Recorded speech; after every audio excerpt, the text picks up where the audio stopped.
wakiwa wapo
Yesu asifiwe sana.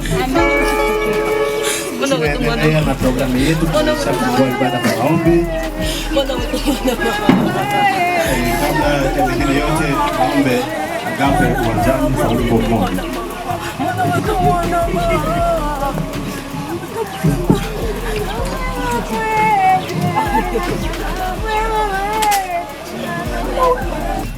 Karibuni kwenye utuzo.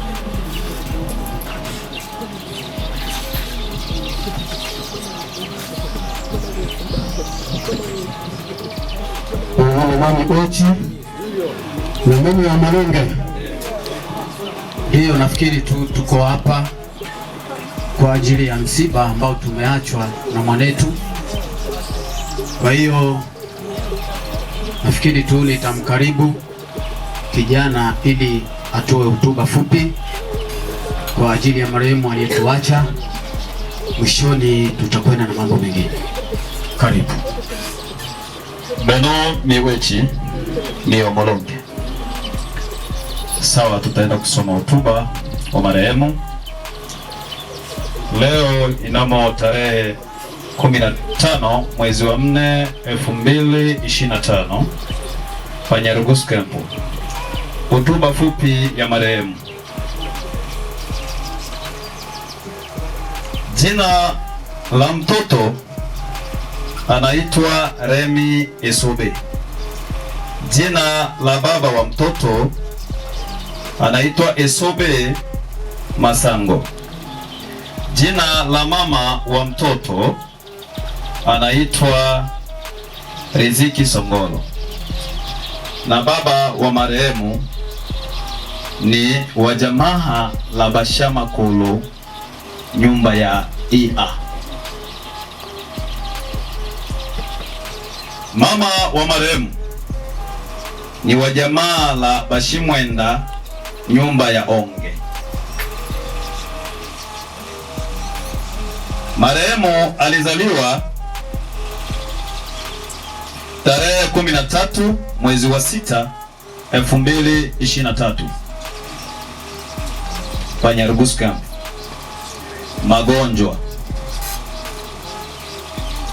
Magonjwa yaliyompelekea marehemu umauti ni upungufu wa damu uitwao anemi na bengo. Ilipofika tarehe 14 mwezi wa 4 2025 na saa 4 usiku marehemu akafa. Kuishi kwa marehemu wa dunia amefanya mwaka 1 na miezi 10. Bwana ametoa, jina la Bwana libarikiwe. Amen. Na wami omolonge. Bwana Yesu asifiwe. Amen. Leo ni kwamba jamaa ya Bashama Kulu tu tuna hayo masikitiko makubwa ya kuachwa na mtoto. Kwa kweli wote watu wazima hapa, wa kike wa kiume, tumetoka kwenye umri huu mpaka kufika sehemu ambapo tuko. Na labda angekuwa mtu mkubwa katika familia au katika jamii angefanya mambo makubwa, lakini imeonekana hivi kwa siku ya leo Mungu amchukue. Kwa maana hiyo, kama inasemaga Wabembe, tatuna nyika muntu Bashama Kulu luno yetu twalwanyia oadi. Kwa kumalizia tu, nafikiri msiba huu tumeanza leo na siku ya Alhamisi tutatandua msiba huu. Kwa hiyo tunasema ndugu, jamaa na marafiki ambao waliokuja kutuani leo, hata na kanisa pia, hiyo siku ya Alhamisi au siku ya 4 kwa Kiswahili kingine, tuwepo wote hapa kwa sababu ya kutandua msiba huu. Na Bwana atubariki. Amen. Amen. Village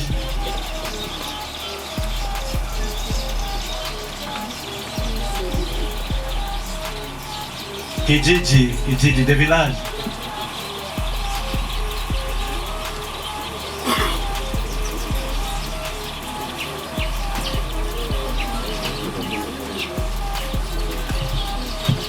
Bwana Yesu asifiwe. Amen.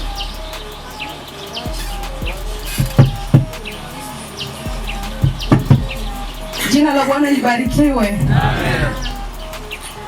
Kwa niaba ya kijiji cha Edwa, tunatoa pole kwa ndugu, jamaa na marafiki, pia majirani, kwa kuachwa na mtoto Remi, kizazi cha kesho. Tunapata masikitiko makubwa kwa sababu kizazi chetu kinaendelea kuangamia, na sio makusudi ya mwanadamu, maana kazi ya Mungu haina makosa, na Mungu alitoa na tena anatoa. Miomo longe. Kwa niaba ya kijiji niseme tu poleni sana. Japokuwa maandiko yanasema heri ya kutoa kuliko ya kupokea, lakini yanaumiza sana. Tutakapokwenda malaloni, turudi tena kwa ajili ya kunywa maji ambayo village inaandaa. Miomo longe.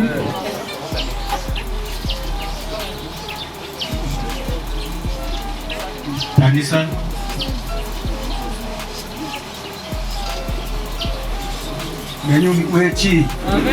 Wechi Longe, nikusema kwamba mimi naongea hapa ndio mzee wa kijiji cha Sayuni. Bwana asifiwe sana. Kwa hiyo mtoto Remi ana mwalimu wake wa Sunday. Kwa hiyo huyu mwalimu ataongea mawili matatu, kisha baadaye na mimi nitakazia. Bwana asifiwe sana. Wenye miomo, karibu tu.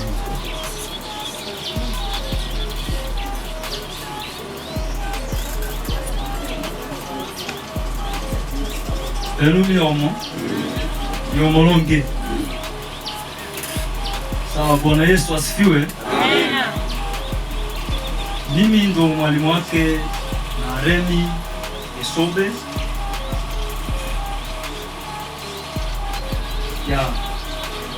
Nina huzuni sana ya Remi Esobe niacha mimi kama mwalimu wake, kwa sababu nikirudi hapo nyuma ninakumbuka mambo mengi sana kwa mtoto huyu.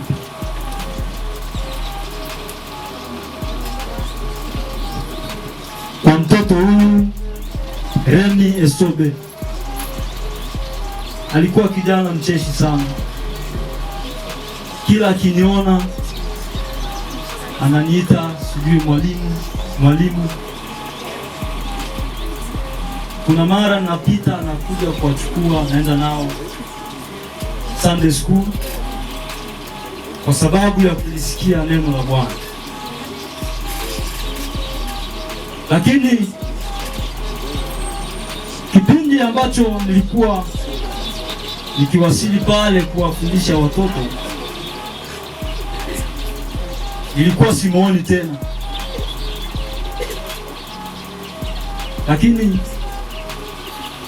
kama ilivyo nilimpenda sana, na kwa niaba ya watoto tulimpenda sana, ila Mungu alimpenda zaidi. Bwana Yesu asifiwe. Nitoe tu pole kwa familia, kwa sababu duniani hakuna ambacho hakikwagi, yote yapo. Bwana Yesu asifiwe. Asanteni. Wechi Longe. Niwe nina neno moja ya kuongea hapa baada ya mwalimu kutoka. Sisi kama kanisa hapa tunakuja juu ya Remi, kumzika Remi. Remi ndo Mkristo wetu. Bwana asifiwe sana. Remi ndo Mkristo wetu, na ndio maana mnaona kanisa iko hapa. Bwana asifiwe sana. Utajiuliza mambo mengine, wewe mwenyewe utajipa swali. Wewe mwenyewe utajipa swali mwenyewe. Bwana asifiwe sana. Hiki nakisema naongea kabisa bila shida. Kwa hiyo tunakuja hapa ni kwa sababu ya kumzika Remi, mtoto wa Sunday. Bwana asifiwe sana. Wenye Miwechi Longe. Okay.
Tunaenda kuangalia kitabu cha Mwanzo sura yake ya 12 verse yake ya kwanza. Bwana asifiwe. Jina la Bwana libarikiwe mkutano. Natumaini kila mmoja ana masikitiko, ana majonzi makubwa, lakini tufahamu na kuelewa kwamba mzazi kama mzazi akitoa oda au izini fulani baada ya tukio lililotukia nyumbani ima sehemu fulani, mzazi huwa anaazimia kwa mtoto kulingana na kosa hili, wewe utofanya jambo hili, wala chakula ahuli wala nyingine ufanye. Natumaini mtoto mara nyingi huwa ana hasira, lakini mzee ameshaamua. Wewe hata usirike, unune, ulie kiasi gani, mzee yeye amesha oda, amesema kwamba hauli. Na ndio sisi tulivyo leo. Mungu alisema kwamba mwanadamu baada ya kuasi, wewe kufa utakufa. Bwana Yesu asifiwe. Basi we nuna, lia, lakini ujue kwamba wewe ni mfu wa kesho. Bwana Yesu asifiwe. Basi nataka tusome maandiko matakatifu. Biblia inasema hivi, Mwanzo 12 verse yake ya kwanza. Bwana akamwambia Abrahamu, toka wewe katika nchi yako na jamaa zako na nyumba ya baba yako,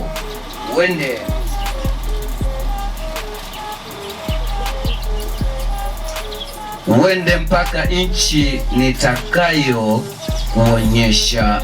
Amen. Bwana Yesu asifiwe. Amen. Jina la Bwana libarikiwe. Amen. Tunaenda kuangalia maandiko haya yametoka katika kitabu cha Mwanzo. Ukizingatia vizuri, kitabu cha Mwanzo ndiyo mwanzo wa kila kitu hapa duniani. Ni kitabu cha kwanza katika Biblia, pia ni kitabu cha mianzo yote. Mwanzo wa mwanadamu ulionekana kwenye kitabu cha Mwanzo. Pia mwanzo wa kifo ulionekana kwenye kitabu cha Mwanzo. Mwanzo wa dhambi tutaenda kugundua hapo hapo ni kwenye kitabu cha Mwanzo. Kwa hiyo kwa kubana hapo, Mwanzo inasema kwamba yenyewe ndiyo mianzo ya kila kitu. Bwana asifiwe. Na ukija kuangalia hapo, mwandishi wa kitabu hichi anaitwa Musa. Tunamwelewa vizuri sana mtumishi wa Mungu Musa. Hana kikumizi cha kutosha huyo Musa. Kila mtu anamfahamu. Ilifikia mpaka stage anaenda kwenye hatua ya kuacha kusema hapana, Bwana mimi sitoweza hatua hiyo. Lakini Mungu alimng'ang'ania akasema hapana, Musa wewe utaweza. Musa nimekuchagua wewe. Lakini yawezekana mpendwa, wewe unayenisikiliza jioni ya leo, wewe ambaye umeona ni vyema huje ushiriki tukio hili la kumshindikiza mtoto huyu, na wewe utakuwa na mahitilafu. Lakini licha ya hitilafu ulizonazo, licha ya makosa unayoyajua wewe, licha ya yale madhaifu unayofikiria unayo, Mungu bado anakuhitaji. Bwana Yesu asifiwe. Mungu bado anakupenda. Ina maana anahitaji ugeuke. Mungu hana sababu mbaya kusema kwamba wewe uwepo chini ya jua. Hapana, ana sababu nzuri. Kwa hiyo Mungu anakuhitaji.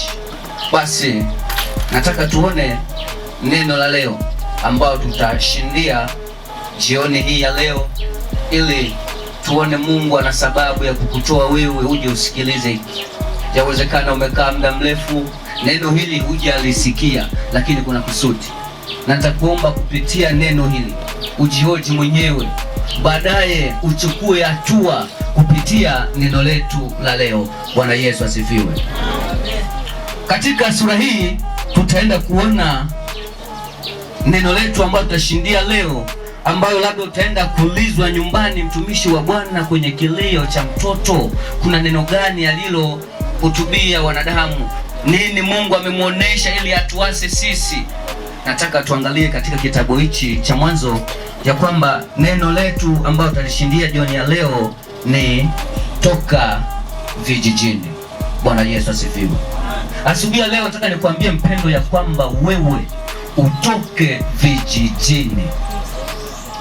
Najua hatua ya kutoka itakuwa imekubana sana. Utoke vijijini. Tunafahamu fika mtu ambaye anaishi kijijini. Hata ukimtoa vijijini ukampeleka Dar es Salaam, watu watamsema hapana, huyu anatoka kijijini. Ukimwona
na kutushindia.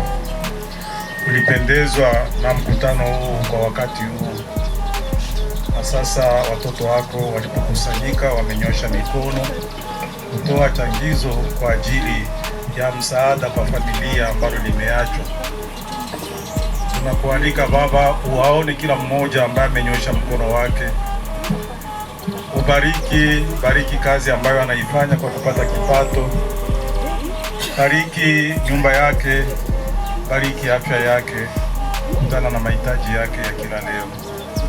Bariki pia kazi ambayo itafanyika kupitia sadaka hii. Tunaomba ni katika jina la Yesu. Amen. Picha ya 9 itakuwa marafiki wa mama.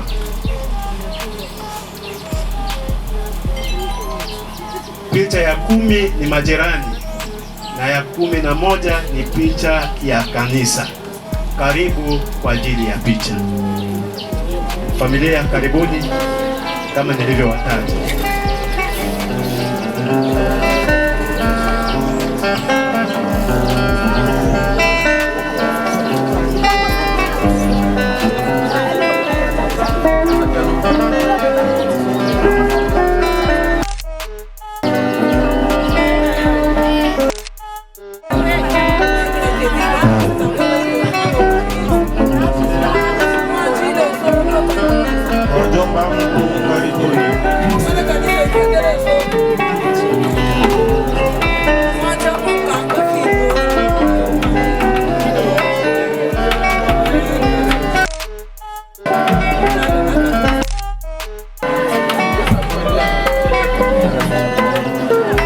Wazazi wa marehemu,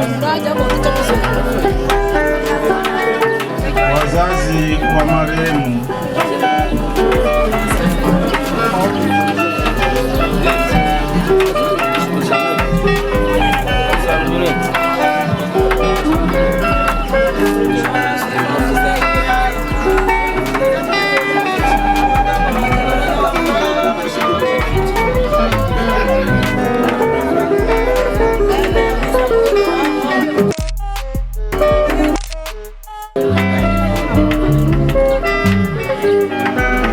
shangazi wa marehemu wakaribie.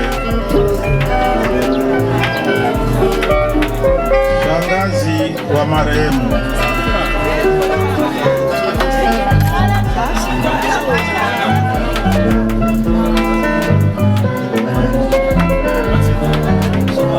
shangazi wa marehemu,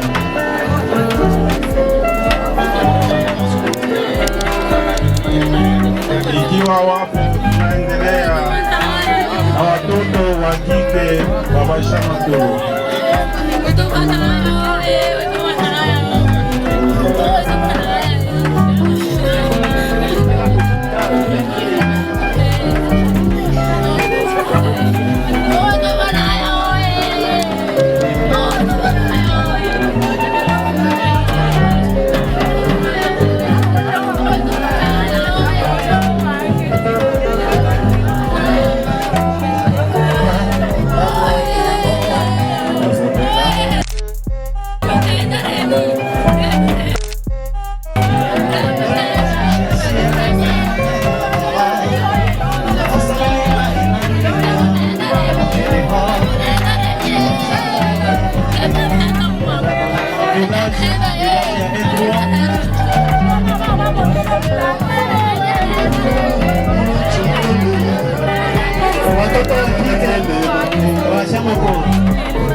Marafiki wa kanisa Usango wa Moto wa marehemu.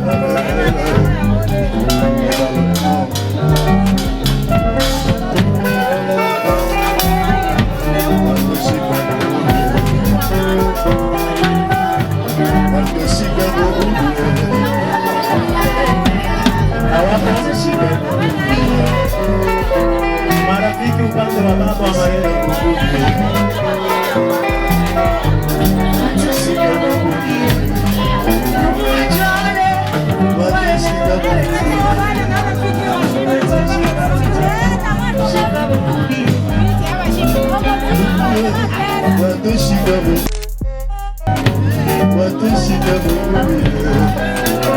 Majirani watoleta kushikana, majirani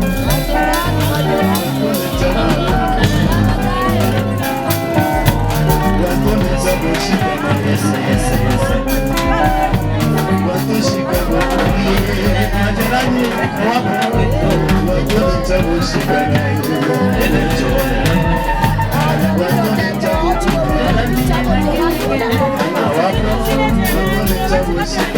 basi hapa ni kanisa kwa jumla. Kama katika picha kanisa kwa jumla ndio kwa ya sasa ni letu sote. Kanisa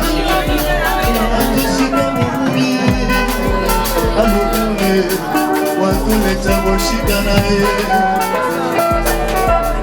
watu shikana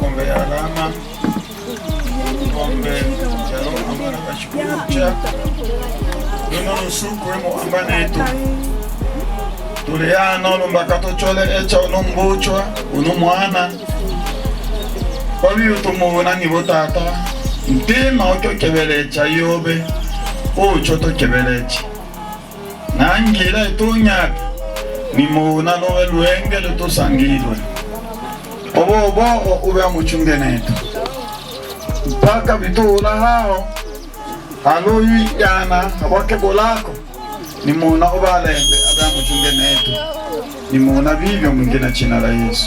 Amen. Kwa hiyo niombe tufuatane wote.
Masu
Dogo mcheka tu aberi mmogo. Mcheka kabisa. Ambakabile. Hapo la kofia. Kando.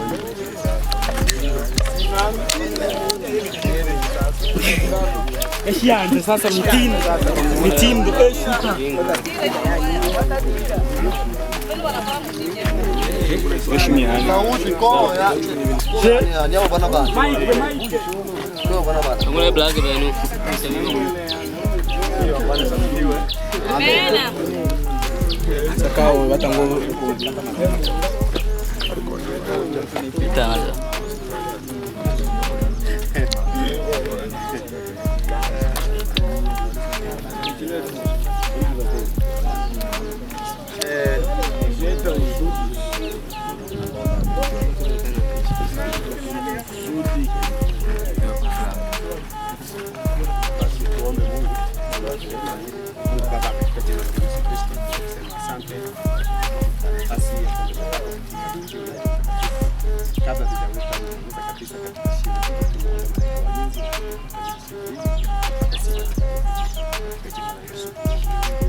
Amen.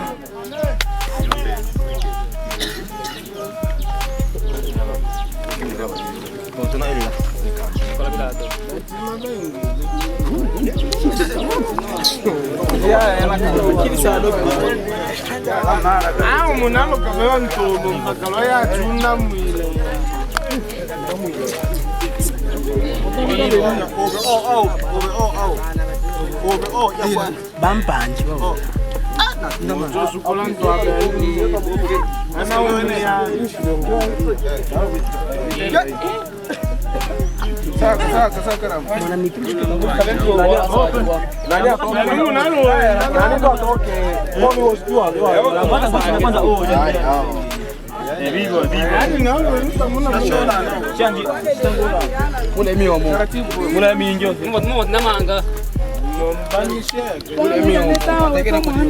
Mambo anachosangama.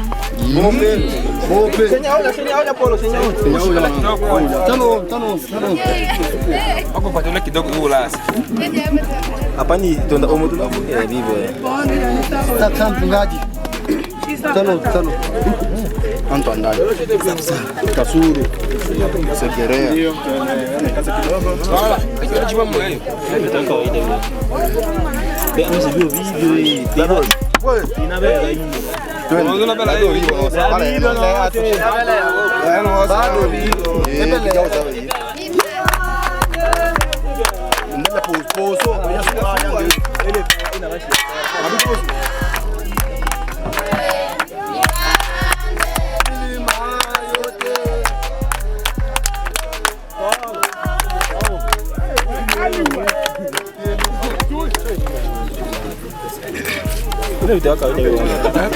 Kwenye ibada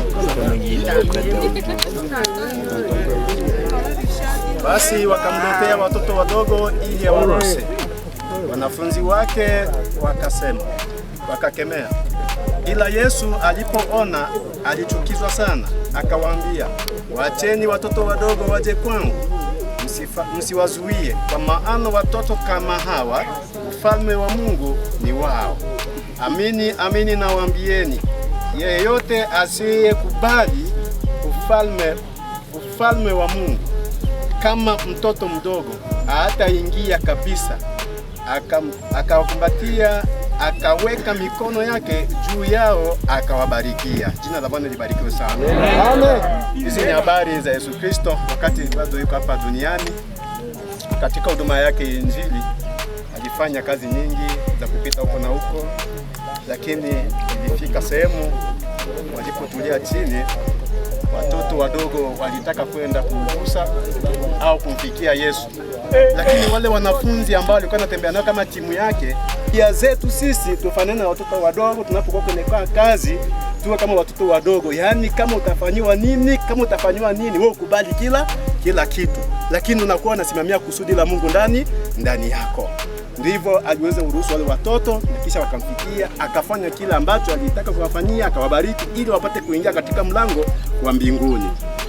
Basi ile Yohana 1:12 nasema, kwa ajili ya wale waliompokea, walifanyika kuwa wana, walioamini jina la nani? La Yesu Kristo.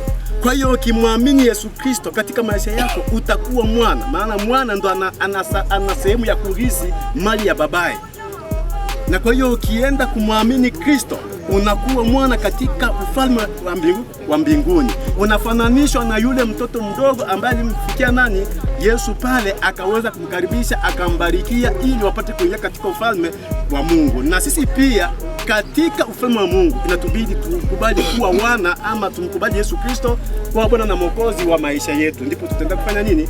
Tutaenda kuingia katika ufalme wa mbinguni. Jina la Bwana libarikiwe sana. Inabaki ni zamu yetu sisi, huyu ametangulia, inabaki kwetu. Kwa hiyo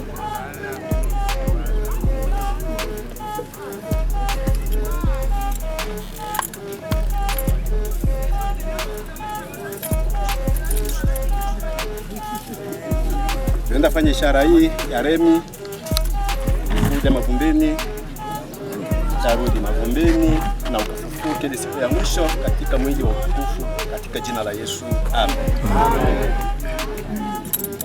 Niombe familia yetu.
Dunia maua maua, dunia maua maua. Ipanguze machozi mama. Sio penye hapo sasa kitunduka alikuwa kanapana bakiisha, kuisha ndio hiki.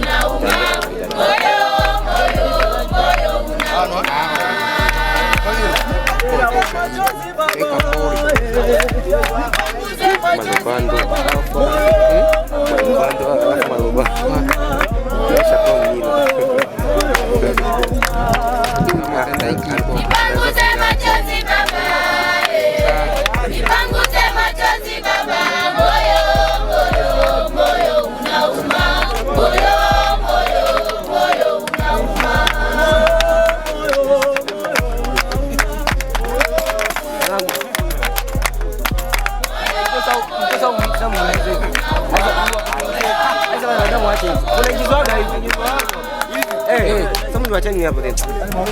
Opo. Hivyo Sanjiga. Bado tayari yao hivyo.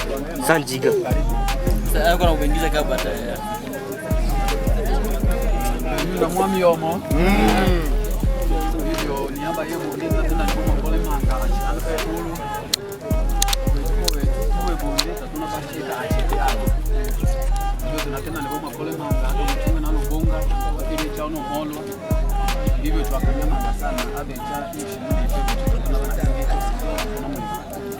Bwana Yesu asifiwe. Amen. Ni bo uliomboka tena likambola ni bo. Kiachwa leo. Uno kuichi tu yana wewe ana chitu makalo. Ni kwa sisi. Ila sasa makalo agemone hapo. Tu makalo tu atana. Ukimsahau nataka ni Mungu ile. Ukimsahau atende fundi. Usiku wa 5. Tusomwa kala rono kuichi na vivyo tatenda ngo babuchwa tusangane tobose yake. Benyu na mwami wa molonge. Mwamo nata.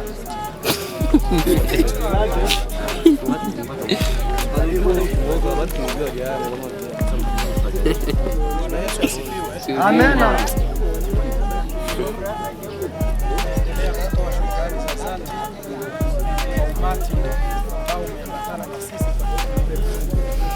Na hivyo kama tulivyoongea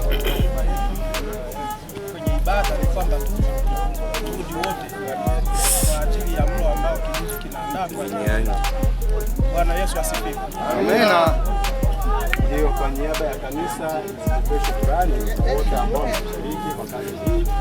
Basi Mungu mwenyewe atoe sasa. Amen. Niombe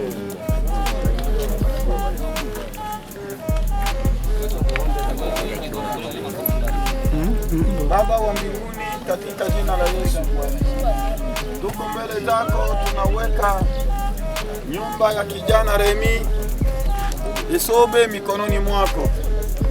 Tunaomba mbingu itende kazi kwa ajili ya nyumba hii.